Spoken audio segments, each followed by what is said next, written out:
Guys आप लोगों से एक रिक्वेस्ट है कि जल्द से जल्द इस वीडियो पे 2K लाइक्स कर दो और इस वीडियो पे 50 से भी ज्यादा कमेंट्स चाहिए।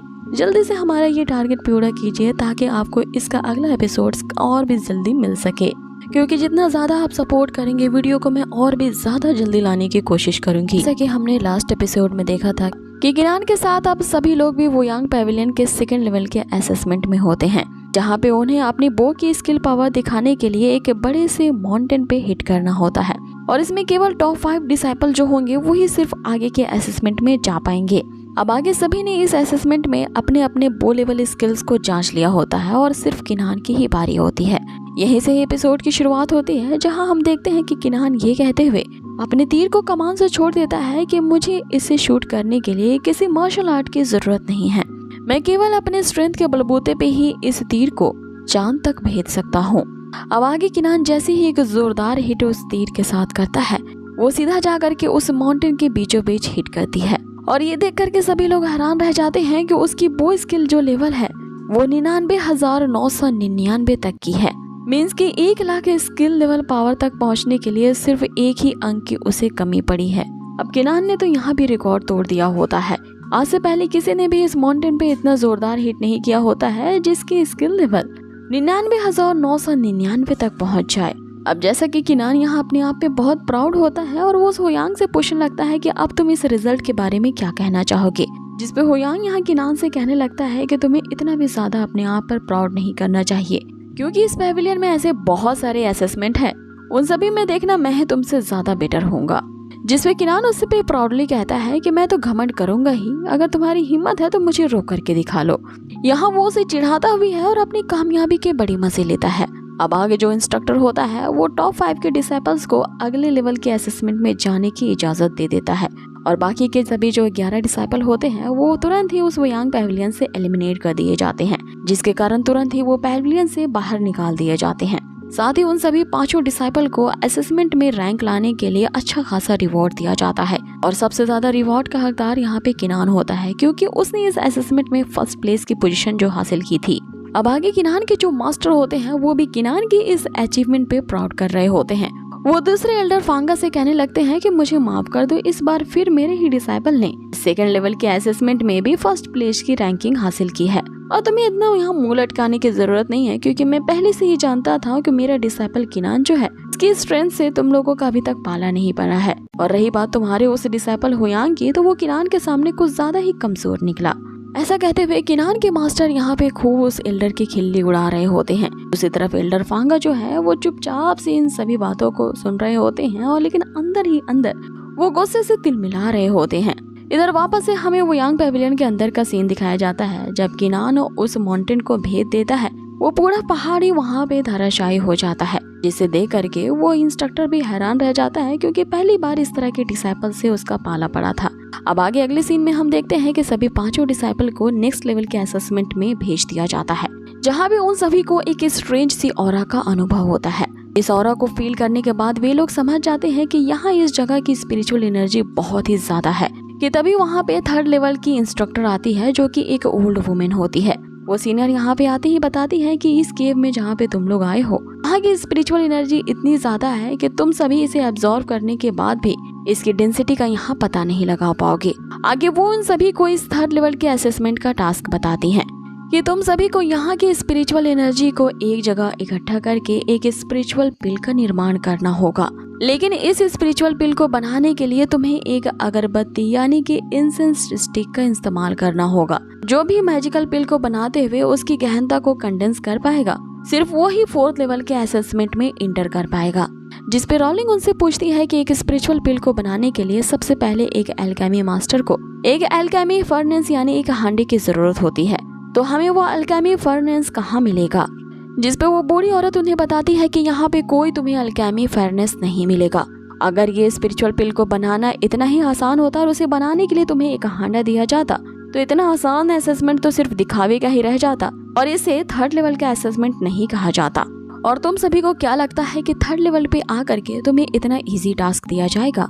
क्योंकि इस 3rd लेवल के असेसमेंट को मैंने डिजाइन किया है, जो यहाँ पे किसी तरह के सजावट के लिए नहीं रखा गया है, और जो भी इस एल्केमी टेस्ट में बेहतर होगा सिर्फ वही आगे जा पाएगा। कि तभी यहाँ सीन चेंज होता है और हमें बाकी के एल्डर्स को दिखाया जाता है जो कि अपनी अपनी डिसाइपल्स की चिंता कर रहे होते हैं। सबसे पहले यहाँ पे एल्डर फांगा हुआंग की चिंता करने लगते हैं कि इस तरह के सिर्फ अपने हाथों से ही इतनी स्पिरिचुअल एरा को गैदर करके एक पिल का ट्रांसफॉर्मेशन करना तो काफी ज्यादा मुश्किल है। ये तो सिर्फ वही बंदा ही कर सकता है जो एक टॉप लेवल का एल्केमिस्ट हो, और ये हुयांग तो क्या वहाँ मौजूद जितने भी 5 डिसाइपल्स हैं कोई भी इस लेवल को पास नहीं कर पाएगा। इधर 7 वुमेन सेक्ट की जो एल्डर होती है वो भी यही सोच रही होती है रावलिंग के बारे में कि स्पिरिचुअल एनर्जी को गैदर करके एक स्पिरिचुअल पिल बनाना, वो भी अपने मार्शल आर्ट का यूज करके, ये काफी ज्यादा इम्पॉसिबल है। लेकिन वहीं दूसरी तरफ हुआ का जो एल्डर होता है वो अपने डिसाइपल के लिए काफी ज्यादा कॉन्फिडेंट था, क्योंकि वो जो मोटा बंदा हुआ है उसकी एक पर्पल हार्ट की फायर मार्शल स्पिरिट है। इसके कारण वो मार्शल आर्ट के साथ साथ एल्केमी में भी काफी अच्छा है, इसीलिए इस लेवल को पार करने में उस हुआ को ज्यादा मुश्किल नहीं आएगी। जिस पे यहाँ पर एल्डर फांगा उसे कहता है कि मुझे तो लगता है कि इस 3rd लेवल के असेसमेंट में कोई भी पास नहीं कर पाएगा। अब किनान के जो एल्डर होते हैं वो इस बात का कोई जवाब नहीं देते, क्योंकि उन्हें अपने डिसाइपल पे पूरा भरोसा होता है। आगे वापस से हमें पैविलियन के अंदर का सीन दिखाया जाता है, जहाँ पे वो जो ओल्ड लेडी होती है वो सबके मार्शल स्पिरिट अवेकन टेक्निक को गहन अध्ययन कर रही होती है। अब सबसे पहले हम हुआंग लॉन्ग को देखते हैं, जो कि यहाँ पे किनान का ही एक दोस्त है, वो भी जाओलिंग सेक्ट से ही आया है। वो मन में सोच रहा होता है कि स्पिरिचुअल पिल को कैसे बनाया जाता है, इसके बारे में उसे कोई आइडिया नहीं है, लेकिन फिर भी यहाँ पे वो कोशिश जरूर करेगा। यहाँ की जो स्पिरिचुअल ऑरा है इसका यूज करके वो अपनी स्पिरिचुअल प्रैक्टिस तो कर ही सकता है, और ज्यादा से ज्यादा वो वहाँ की स्पिरिचुअल ऑरा को एब्जॉर्ब करने की कोशिश करता है। जिसे देख करके ओल्ड लेडी उससे कहती है इसने अच्छा कदम उठाया है, हार ना मान करके इसने अपनी मार्शल स्पिरिट को स्ट्रेंथन करने को चूज किया है। इस बंदे का ये डिसीजन तो इसके लिए बहुत सारी अपॉर्चुनिटीज पैदा करेगा। आगे वो रॉलिंग की तरफ नजर डालती है, जो कि अपने माइंड को काम करने के लिए अपनी स्पिरिचुअल ऑरा को एक्टिवेट करती है। उसकी मार्शल स्पिरिट एक इंस्ट्रूमेंट की होती है जो कि पियानो जैसी दिखती है। ये उसका यूज करके अपने मन को शांत करने की कोशिश कर रही थी। आगे इंस्ट्रक्टर उसके लिए कहती है कि अगर ये इस तरह की प्रैक्टिस जारी रखे तो हो सकता है कि ये वो स्पिरिचुअल पिल बना ही ले। आगे उनकी नजर हुआंग पे जाती है, जो कि उसने भी अपने मार्शल स्पिरिट को अवेकन कर रखा था।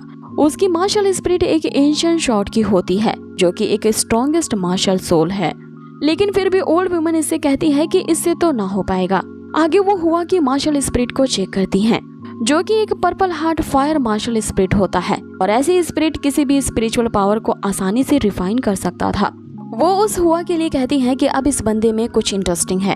आगे वो किनान के पास आती है, उसने अभी तक शुरू भी नहीं किया होता है, इसलिए वो उससे कहती है कि अभी तक तुमने शुरू भी नहीं किया, क्या तुम्हें यहाँ पे गिव अप करना है? अगर गिव अप करना चाहते हो तो अभी भी टाइम है, तुम्हें यहाँ से एलिमिनेट कर दिया जाएगा। कि तभी हुआ जो होता है वो किनान का मजाक उड़ाने लगता है, ये कहते हुए कि ये अपनी स्पिरिचुअल एनर्जी को इसलिए हमें शो नहीं करके दिखा रहा है क्योंकि इसे डर है कि इसकी स्पिरिचुअल एनर्जी हमसे कहीं ज्यादा गुना वीकर है। इसकी तो सिर्फ एक 8 ग्रेड लेवल की मार्शल सोल स्पिरिट है, तो ये क्या ही स्पिरिचुअल एनर्जी को कंडेंस कर पाएगी। और किनान को यहाँ एम्बैरेसमेंट फील हो रहा होगा, इसीलिए अपनी मार्शल स्पिरिट को यहाँ पे सबके सामने नहीं दिखा रहा है। जिसपे बुढ़िया यहाँ किनान से कहने लगती है कि 8 ग्रेड का मार्शल स्पिरिट है, तो इस केस में तुम यहाँ तक कैसे पहुँच पाए? अभी भी टाइम है। मैं तुम्हें एडवाइस देती हूँ कि इस असेसमेंट से अपने आप को विड्रॉ कर लो। अब किनान की तो ये सुन करके हट जाती है और वो जोर जोर से हंसने लगता है। बुढ़िया उसके हंसने का कारण पूछती है, जिसपे किनान उनसे कहता है कि मैं तुम सभी की बेवकूफियों पे हंस रहा हूँ, क्योंकि मैंने अभी तक अपनी जर्नी में जितना भी सफर तय किया है, सभी लोगों का यही कहना होता है कि जो भी एक पावरफुल मार्शल स्पिरिट के साथ पैदा होता है तो वो ही अपनी किस्मत गढ़ सकता है। इसीलिए मैं जहाँ भी जाता था सभी लोग मेरा मजाक उड़ाते थे, क्योंकि मेरी मार्शल स्पिरिट काफी ज्यादा कमजोर थी। और किसी की मार्शल स्पिरिट लो लेवल का होने का मतलब ये नहीं है कि आप बहुत ज्यादा कमजोर हो जाते हो। जिसपे बुढ़िया उसे कहती है कि ये तो एक 10 साल का बच्चा भी जानता है कि इस वर्ल्ड में जिसकी मार्शल स्पिरिट जितनी ज्यादा पावरफुल होती है सिर्फ उसी की ही रिस्पेक्ट की जाती है। अब उस वर्ल्ड में तो यहाँ मार्शल स्पिरिट की बात हो रही है, लेकिन इस वर्ल्ड की हम बात करें तो यहाँ जिसके पास जितना ज्यादा पैसा होता है लोग उसकी उतनी ही ज्यादा रिस्पेक्ट करते हैं। खैर अब आगे बढ़ते हैं। बुढ़िया उससे कहती है कि नेचुरली जिसकी मार्शल स्पिरिट वीक होती है वो अपनी डेस्टिनी को खुद कंट्रोल करने में क्वालिफाइड नहीं होता। जिसपे किनान उनसे कहता है, जिस दिन से मैंने अपनी मार्शल स्पिरिट सोल को अवेकन किया है उस दिन से ही मैं इस रेडिकुलस और मनगढ़ंत बातों को एक्सपीरियंस कर रहा हूँ, लेकिन आज मैं इस मिथ को पूरी तरह से ही तोड़ दूंगा और ये साबित कर दूंगा कि ये खोखले रूल जो हैं वो मुझे डेस्टिनी में आगे बढ़ने से नहीं रोक पाएंगे। आगे वो उन सभी के बारे में याद करके सोचने लगता है कि जिन लोगों ने मेरे साथ ये व्यवहार किया था वो तो सिर्फ एक डिसाइपल के ग्रुप थे जो मुझे खाई में धकेलना चाहते थे ताकि मैं अपने फेट को अपने हाथों से चेंज ना कर पाऊं। लेकिन वक्त गुजरने के साथ मैं ये समझ चुका हूँ कि जैसे मैं उस खाई से ऊपर उड़ने की कोशिश करूंगा, इस तरह के मुझे हजारों लोग मिलेंगे जो कि वहीं खड़े रहेंगे मुझे वापस से उस खाई में डालने के लिए, मुझ पे दोबारा से स्नीक अटैक करेंगे। वो ग्रुप मुझे वापस से नीचे गिराने में एक भी एफर्ट नहीं छोड़ेगा। इतना कहते ही वो उन सभी के सामने अपनी मार्शल स्पिरिट को शो करता है। और जैसा कि हम जानते हैं कि किनान की एक और मार्शल स्पिरिट है जो कि वॉर ऑफ गॉड की है, और ये जो स्पिरिट होती है वो उन चारों डिसाइपल की स्पिरिट से कई ज्यादा गुना बड़ी होती है, जिसके अपेयर होते ही सारे उसकी पावर देख के उनकी आंखें चौंधिया जाती हैं। सभी लोग दंग रह जाते हैं और इसके साथ साथ वो पालकी के अंदर बैठी जो लेडी होती है उससे कोई पूछता है कि शानदाओ अलायंस बता सकता है कि आखिर चल क्या रहा है, जिसपे पहली बार हमें उस लेडी का चेहरा दिखाया जाता है। वो भी यहाँ पे हैरान थी। आखिरकार किनान के पास ये 8 ग्रेड के मार्शल स्पिरिट लेवल तो है, लेकिन उसकी मार्शल स्पिरिट एक गॉड ऑफ वॉर की क्यों है। अब किनान के आगे इतना कहते हैं कि सो कॉल्ड डेस्टिनी को देखो कि मैं कैसे अपने ही हाथों से चेंज करता हूँ। इस एपिसोड को यही फिनिश कर दिया जाता है। जब भी इसमें मजा आने लगता है ये एपिसोड फिनिश हो जाता है। सो गाइज, इसके अगले एपिसोड के लिए बने रहिए हमारे इस चैनल के साथ। बहुत ही जल्द मिलेंगे इसके नेक्स्ट एपिसोड पे। Till then take care, stay healthy, good bye.